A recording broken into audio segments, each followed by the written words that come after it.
Welcome to Innersight, Health Optimization with Rudy and Shaun. Good afternoon, Shaun. Yeah, here we go. Podcast number 22. And we've got a nice topic today.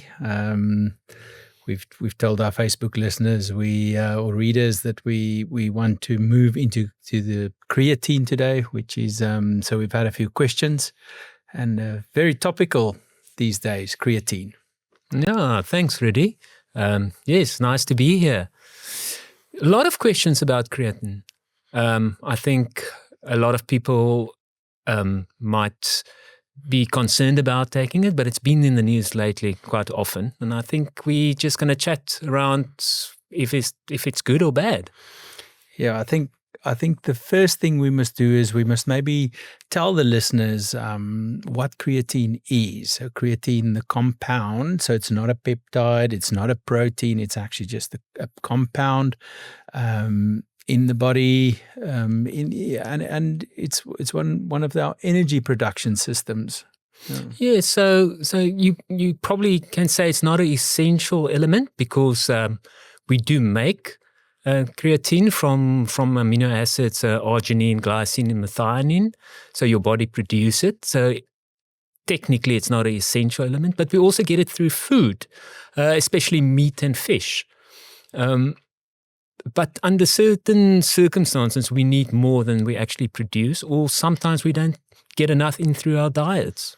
Yeah, and I think I maybe want to shock our listeners a little bit because one of the questions it was who should take it. So, and in our research, we've gone through most of the newest articles and the oldest articles, and the consensus pretty much now is everyone should take it. So from old to young, and we'll go through it today, but we'll talk about how much and what you can expect and all that. But I think we need to get that out there. So if you're not taking it, you should be asking yourself, why not?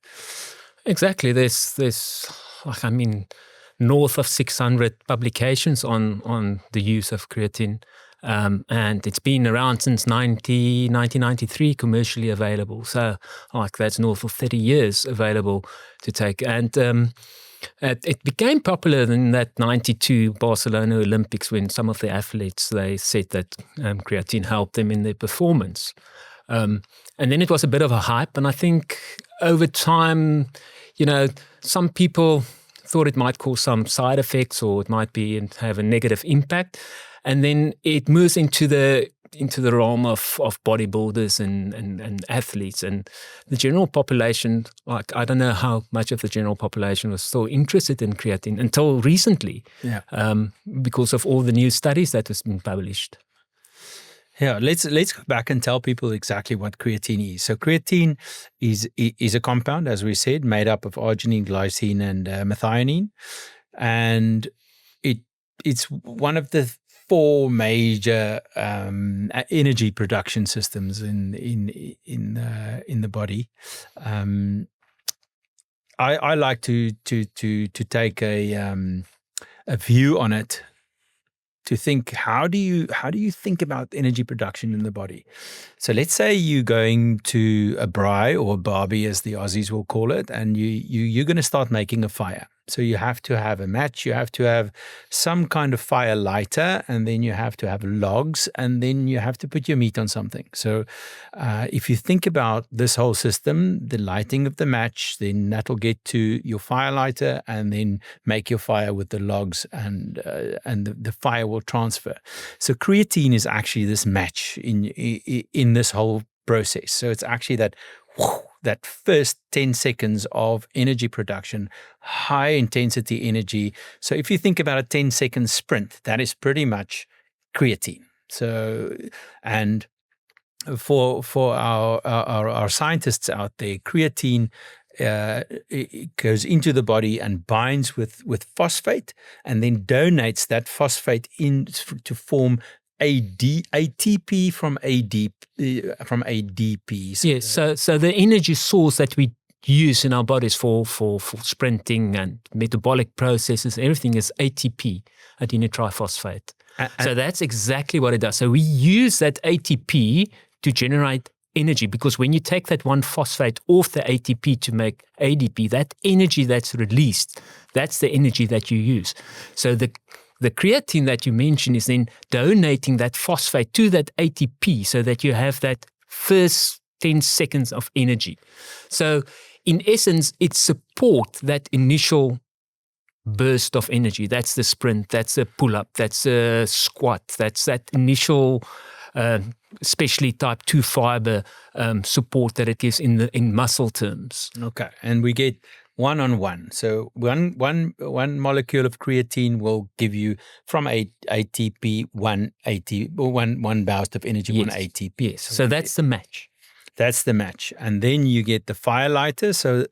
And that's glucose. Glucose going into the process of glycolysis. So meaning you're breaking down glucose to form ATP again, and there you get 2 ATPs in the process of glycolysis. So that is so that's a little bit slower and just follows on to the initial burst of energy that was supported by the creatine. So the glucose then, it's still, we're talking about that anaerobic type of phase like in the old days. We don't like that term anymore, but it's when we use the pyruvate line to generate ATP through that system.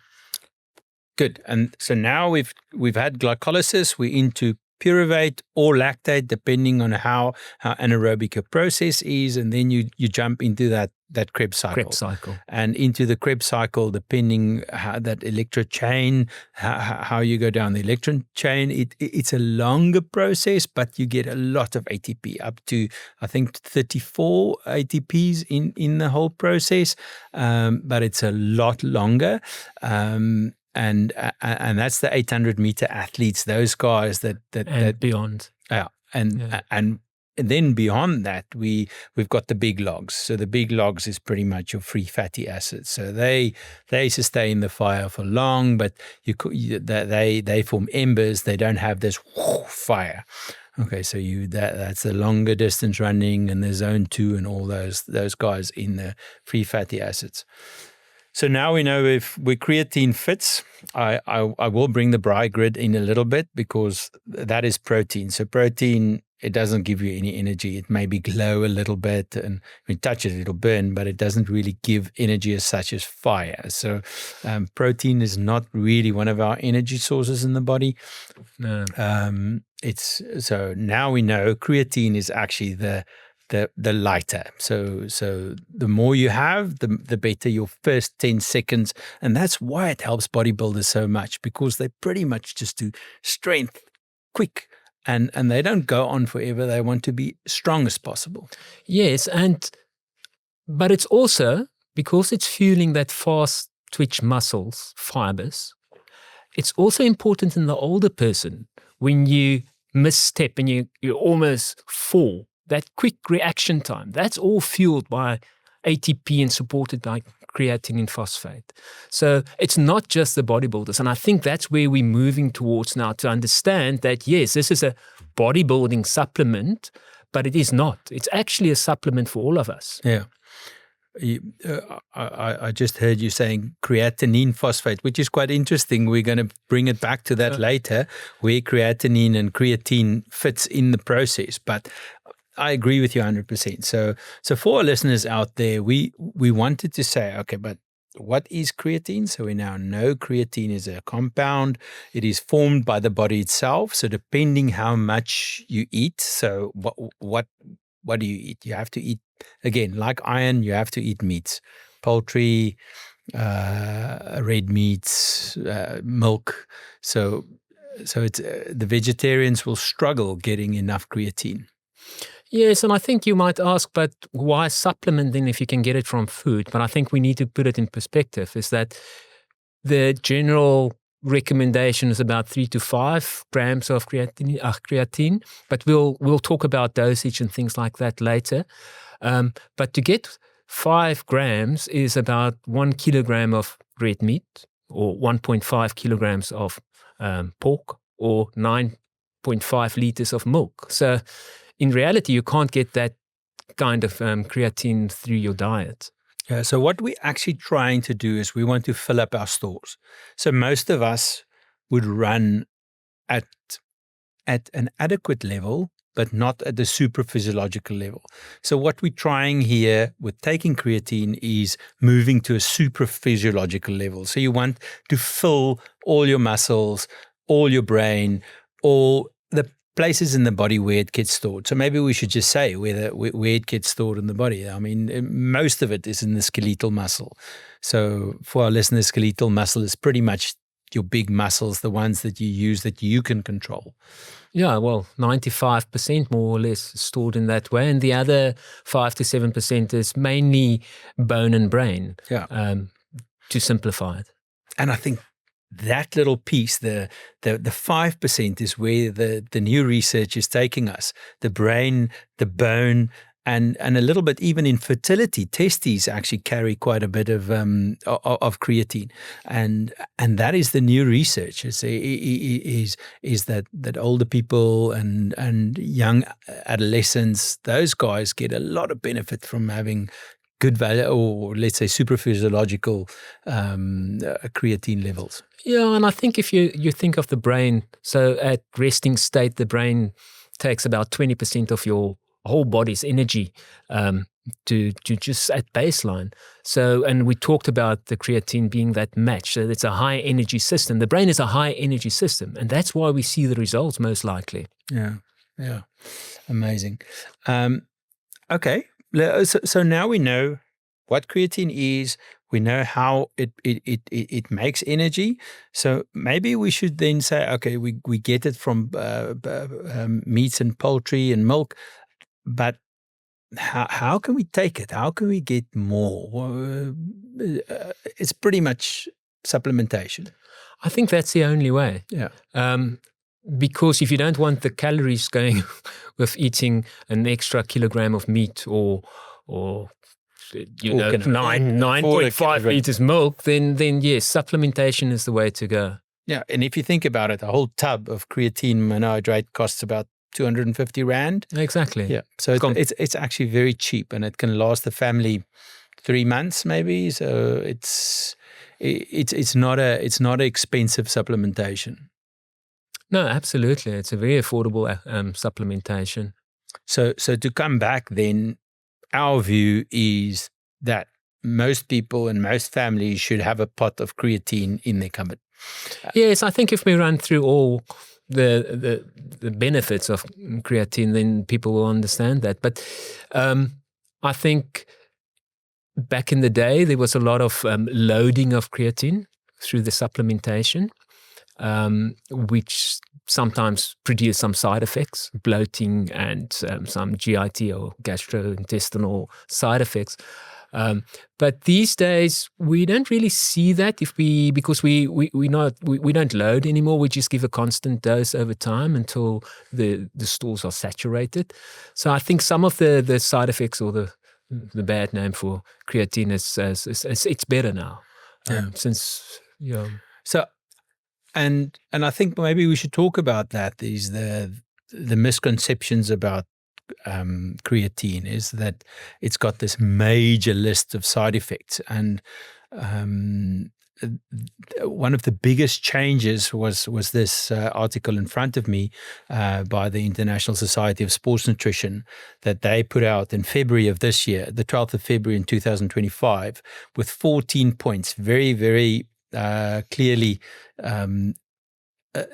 pushing for creatine supplementation, making sure that people know how good it is for your health, versus that there's been no real clinical adverse effects in any of these studies. So we've got to talk about the kidneys, that it's not harmful to the kidneys, that it's good for not just for men bodybuilders, but for everyone, from your granny to with the brain to the little child. So and we'll go through that and just see that we don't have to cycle, we don't have to load, we just have to get a little bit of creatine in the background to supplement what your body already makes. And I think people need to understand that your body makes about half of what you can have. So if you think about the store being full, you make about half of what you can have. So what we're talking about is adding this extra bit. Yeah, so with the supplementation in your musculoskeletal system, you can up it to about 20 to 40%, the levels, but in the brain, only about 6-ish% that you can increase the levels by supplementing, and that supports that initial energy burst. But moving back to the side effects or so-called side effects, I think there's a couple of them. The first one is like it will make you bloat. So what is bloat? Bloat is, people talk about this puffiness that they get, which is not with creatine. It's not a puffiness as such. Yes, you retain some water in the cell, but that makes the cell more anabolic, and it makes the function of the cell better. And yes, you can look a little bit more toned, but definitely not puffiness associated with that. With the lower doses these days, with not doing a loading dose, you don't really see it. Some people might still have a little bit of water, but that also settles over time. So I think for females and women taking creatine, that's one of the big things. Oh, but am I going to retain some water and I'm going to gain some weight on the scale? Not really. Yeah. So let's just bring that back. In the longer term, not really, but for the short term, you're going to get a bigger muscle, and a bigger muscle will weigh a little bit more. So you have to fill in that water, but it's water. It's nothing. So you're actually getting more lean muscle. Yes, and the water's in the cell. It's not outside the cell. It's not as if you develop some puffiness. And I think that's the one thing. So some people said they get cramps when they take creatine. So I think that's the main thing, is with that major loading doses that people used to do. Like when I used to play rugby, we used to use like 30 grams per day as loading doses, which are massive. I mean, it's 6-7 times what we want people to take now. And there, people did pull a little bit of water back and hold it back, and might have had the side effect of cramps, but it should not really be if you just have a slow intake. No, not at all. The other thing is, I think people was concerned about kidney function. I think it's stated clearly in that article that it's not an issue. Yeah. So I think we can put that behind us. And then that's basically because when people did some of the kidney functions, they will pick it up on the bloods. Yeah, just for our listeners, we probably just need to say why that became a problem. So because creatine is made in the body and is in the background in all your muscles, when the doctors that came in before us wanted to do kidney function, they wanted something that was quite stable in the body and that you could test in the blood and also in the excretion of the kidneys to understand how the kidney function is. And the breakdown product of creatine, the creatinine, is what was tested. So you will get a little bit of a raise in your creatinine because of supplementing with creatine. So the saying is still that you should just check with your doctor that you can take it, but you must also just tell your doctor that in between two tests, if he started supplementing with creatine, that your creatinine might move. So, but it's a function of that you just have more creatine now, so you will have more creatinine. So it's not a sign that your kidneys is in trouble. Yeah. And again, with all these articles, there's been no clinical adverse events. I mean, that is massive to say. No clinical adverse events. That's crazy. Okay, so we said everyone should take it. So let's maybe break it down. Let's go. I think for the most interesting one for me was actually the adolescents, because most of the questions that came to us was, can my child take it? And I think in South African context with the rugby players, both men and women, for me, it's an absolute yes. So, because it supports brain function so much, and it's now been proven that it can help with traumatic brain injuries. Yeah, so obviously when in that situation, it seems to be beneficial. Um, I mean, if you look at the statement they make in that article, they feel very strong about that point, that people should not be discouraged to take creatine when they do any form of contact sports because of the benefit they can get in brain protection in case they get a hit against the head. Yeah, almost to the point that they say that if someone tells you not to take creatine while you're doing contact sports, they might be liable for giving wrong information. Yeah, that's very interesting. Yeah, yeah. And again, I mean, for me, it brings back, you do have this normal creatine, so it's like you're making it yourself. So now you're just adding something that's going to make you better. So you've got more brain functions. And I think that's the other thing you have to say. The brain function gets better. You don't have to do anything more. Whereas I think that's an important point, because with the other benefits, you need to do the exercise to get the benefits. But with the brain benefit, that's independent of exercise. Absolutely. So for the skeletal muscle, you're getting this pool of possible energy, but if you don't use the muscle, it's not going to be used. So you have to train that muscle more now to get the benefit. But with the brain, it will be there. But with the bone and the muscle, you have to use the muscle to stimulate the muscle to move more, and then the muscle will pull on the bone, and the shearing forces that come with the bone, with the movement, will stimulate the bone. And there's very clear evidence now that it's probably stimulating on the osteoblasts. So the osteoblasts are the growing part of bone. So you've got osteoblasts and osteoclasts that break down bone, but it looks to be building bone.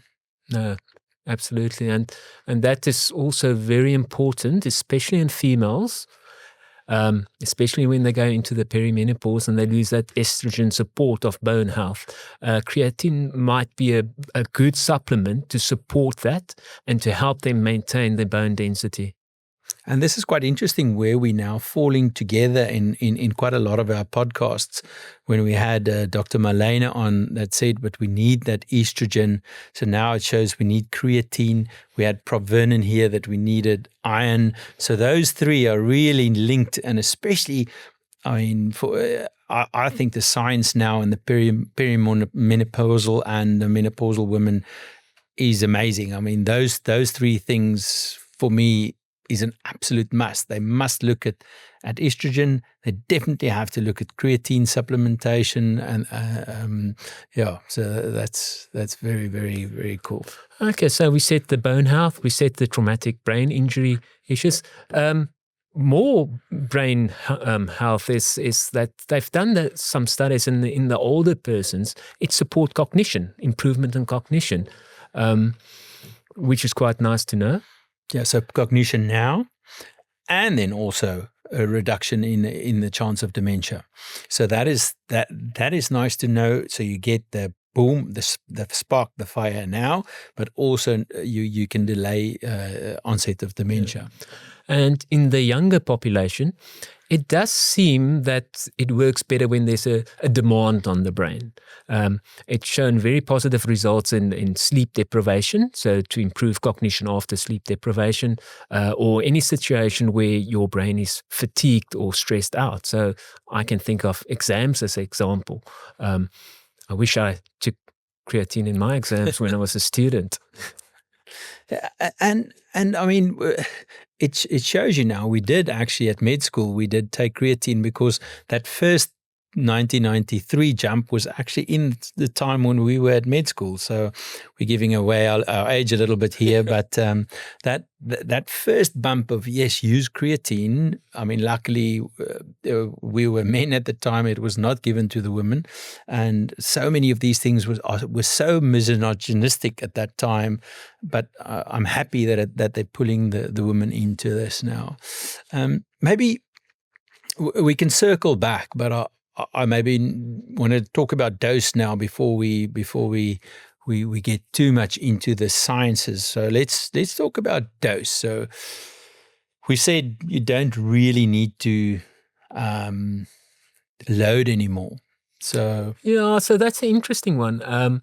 I think if you're an athlete and you need to, for some reason you've been off creatine or something, there might be an indication to load. But for the general population, there's no need to load whatsoever. There's less side effects if you don't load.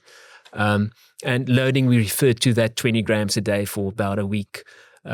So if you don't load, it just takes longer till you get to that saturation point in the muscles. And it's about 28 days, 30 days, a month, say a month, that it takes for you to load. And once you get to that point, that's when you start to get the benefits. But in that one sleep deprivation study, they only gave a single high dose of creatine, and they got the benefits from that. So yet again, we said that the muscle and the brain is slightly different in the way they behave on creatine. But in general, we don't need to load. We can just take a dose, a daily dose. In terms of the dosage, general recommendation is between 3 and 5 grams a day. But yeah, so for the average adult, for the average adult, important to state that. So if you want to use per kilogram, you want 0.1 milligram per kilogram per day. Yeah, so for 80 kilogram person, you will probably take 8 grams. Yeah. That said, to get the brain benefit, you might need higher dosages. But also over time, once the muscle system is saturated, it will overflow to the brain. So it's not that important. But some of the research suggests that like 10 grams at least a day would give you more benefits on the brain side. Yeah. So how do I do it? I try and do 5 in the morning, 5 in the evening. So, and then one of the questions that we had via social media is, how do you take it? So you take it with a glass of cold water or put it in your energy drink or whatever. So the question was, can you take it in your coffee? I don't think so.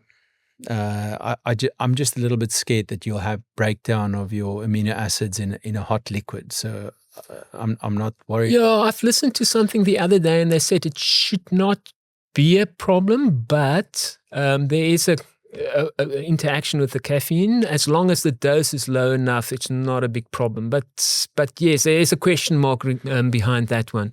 So in water, mixed up with yogurt, in whatever you drink, it's probably better than a hot drink. But it's not to say that a hot drink won't work. Yeah. So we're talking about creatine monohydrate, which is pretty much what everyone takes these days. So we're not.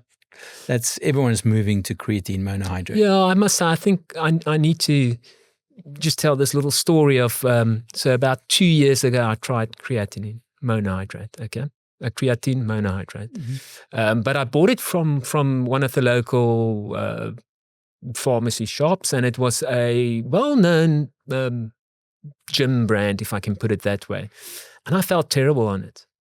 And then I stopped it at some point. I had a look at the ingredients, but there was other stuff mixed into it, like growth factors and I don't know what else. But since I restarted on the clear product with no additives to it, there was no side effects. So sometimes people might say side effects is due to the creatine, but it might be actually the other stuff that's mixed into it. So when you buy it, just make sure there's nothing else in it. Okay, especially if you're general population, not in the gym environment where you specifically want certain growth factors associated with it. Just make sure it's like the normal creatine monohydrate with no additives and no growth factors and nothing else mixed into it. And especially if you're going to start using it for your children. I think that's the other thing is use the straight creatine monohydrate. It's really cheap. It's probably, now that we've gone through the circle of it being good, it being bad, and now we know that it's really good, it's probably the one supplement you should take first. Yeah, and I think it's also important to mention that we talk about all these studies, north of 600 studies, but that all was done with creatine monohydrate, nothing else. There's a couple of studies with some of the other products. I think that if you do have side effects from GIT side effects, you might try some of the other products, but in general, most people, that's the one that you're going to go for. Yeah, and the powder is tasteless. You take a teaspoonful. It's really easy. I mean, you can get jellies. You can get a lot of other preparations, but it is really something very easy. And I mean, if you talk about protein supplementation, then there's taste, there's allergies, there's all kinds of different things you've got to think about. But with creatine, it's a tasteless powder that you can put in anything. It just makes so much sense. Yeah. Okay. And let's think, is there anyone that should not take creatine? Yeah.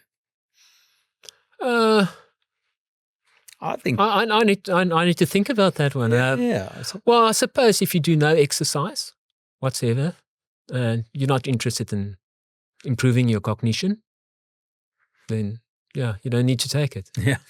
And I think the other caveat that sometimes come with this, and that you read in quite a lot of the papers, is if you do have lower kidney function, they say then talk to your doctor. So maybe we should just put that caveat in there to say renal function, if it's a little bit decreased, talk to your doctor and see. But I mean, if you talk to me, I will probably have a look at your use and ease and discuss that with you. But for me, 98+% of the world should actually be supplementing with this substance. And I mean, it's been quite a shift in my thinking as well. I mean, I've been using it for more than a year religiously now, but probably since COVID, I've been using it, and the amount that I now see that it can do for someone to do it properly, religiously, and fill up these stores. It's No, I must say. So I mentioned that I've tried it some time ago and then it didn't go that well because of all the additives, and then I restarted on the pure product. And the reason why I started on the creatine was I do suffer from this DOMS, delayed onset muscle soreness after I exercise. So because in some of the studies it does show proper results in helping recovery as such. And I must say it's a game changer. That muscle soreness is much, much less than usual. And I must say I'm very happy with that.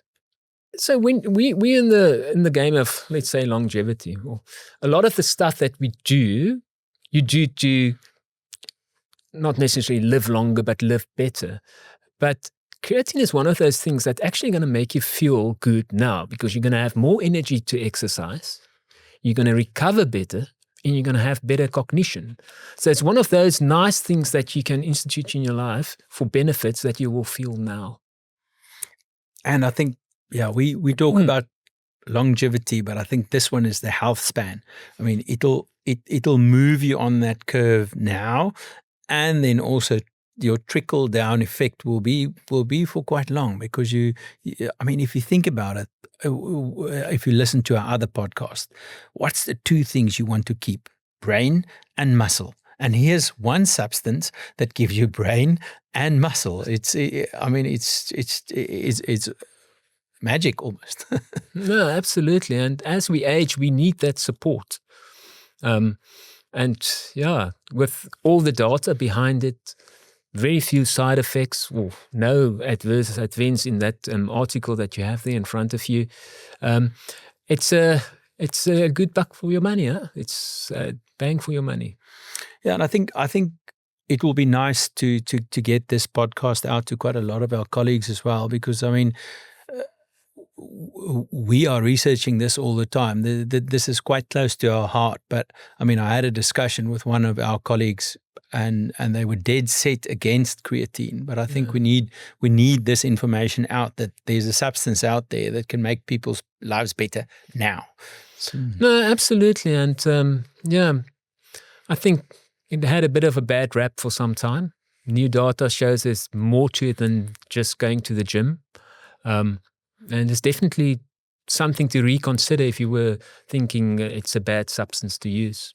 Yeah, and I think we'll link to this article in our show notes, and I think it'll be quite interesting for our colleagues that actually want. I mean, most of there's 14 big points that I think most of them we've covered in this podcast, but also then all the articles behind everything that you say will be there. So it'll be nice for our scientific colleagues to have the research at their fingertips.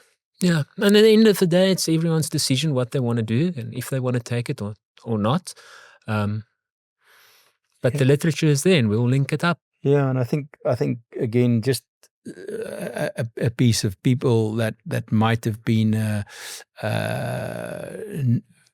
not pulled into this conversation enough is our vegans and our vegetarians. And like with our iron podcast, they need to supplement. I think if our vegans and vegetarians need to look at this properly. Yeah, well, due to the diet, they might be low on their stores, on the creatine stores in the muscles. And they'll probably feel much better on that. Absolutely. Great. I hope we've moved the needle for a lot of people in thinking about creatine. I just want to mention one thing regarding the creatine. It's something that you take every day. Okay, it's not something that you pulse. You don't take it on and off. You need to take it every day to get to that saturation level. If you go on holiday, I think sometimes it's difficult to travel with white powder in your bag on airplanes. But it takes another 4 weeks to actually fall back to the levels before you've taken the supplement. So it's not a train smash if you go for a week or 2 weeks without your supplementation. It's just going to take that little bit of time to build up the levels again. But it's not something that your pulse will take on and off. It is something that you take every day. And yeah, it doesn't matter what time of the day, it doesn't matter how you take it, you just take it. Yeah, and again, it's not a medication. It's something that your body makes itself. You're just giving it a little bit more to fill up the stores. Absolutely. We all can do with a little bit extra energy. Absolutely. Brilliant. Yeah, so I think we can maybe start saying, I hope the people have got a better idea about what creatine is, how it fits in your energy system, and reach out to us if you want any more information. Me and Shaun, we chat about this stuff pretty much daily. It's really close to our heart to think about all the new things coming out, and this actually came on our radar about 2 months ago that people want to talk about creatine. Yeah. We've got some other podcasts lining up, but we wanted to push this in so people understand creatine and where it fits, and that it's actually something you should consider. Absolutely. Thank you, Shaun. That was amazing. Awesome. Until next time.